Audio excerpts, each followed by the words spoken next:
periset kami itu ada yang memang memperhatikan tentang itu. Oke, nah berbicara mengenai obesitas dan COVID-19, Prof, ini sebenarnya apa sih keterkaitannya sebetulnya?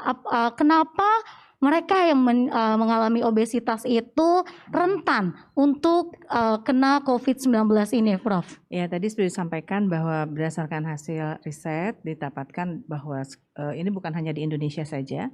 Dari riset global menyatakan bahwa risiko terkena COVID-19 ini lebih tinggi pada mereka yang obesitas. Kemudian kalau mereka obesitas, kalau sudah terkena COVID-19 ini juga mempunyai risiko terjadinya komplikasi. Karena apa? Karena biasanya obesitas ini akan berkaitan dengan penyakit komorbid lainnya.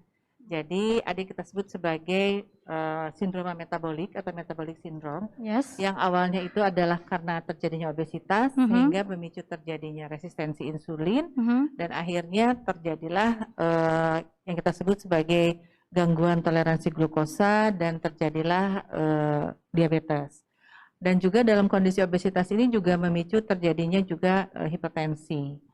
Dan selain itu juga, selain hipertensi, kemudian juga tadi diabetes, dan juga obesitas ini juga ada hubungannya dengan juga regulasi metabolisme yang menjamin bagaimana kondisi tubuh ada dalam keseimbangan, sehingga mengganggu kemampuan tubuh untuk bertahan terhadap infeksi, termasuk infeksi COVID-19 gitu. Oke, artinya memang rentan terhadap berbagai banyak penyakit ya dok ya? Ya, jadi memang oleh karena itu nanti mungkin oleh Dr. Gaga juga dipaparkan bahwa sebaiknya kita menjaga supaya tidak terjadi obesitas, karena obesitas ini memicu terjadinya ikutan dari sindrom metabolik yang terganggu gitu, yang kita sebut sebagai metabolic syndrome. Nah, metabolic syndrome itu macam-macam tadi, ada yang diabetes, ada yang hipertensi, ada juga terjadinya aterosklerosis dan sebagainya. Itu awalnya itu dari obesitas. Awalnya dari obesitas. Nah, kira-kira sebagai mereka mungkin ya pemirsa yang di rumah yang merasa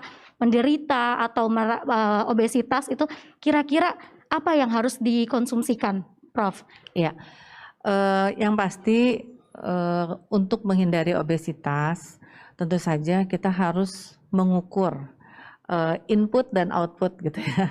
Jangan terlalu banyak juga konsumsi yang diberikan, nanti mungkin dijelaskan oleh Dr. Gaga ya bagaimana cara menakarnya, dan juga kita juga harus menjaga supaya pola hidup kita seimbang, artinya tidak sedentary itu kayak sekarang nih Mbak, kita banyak duduk di kursi gitu ya.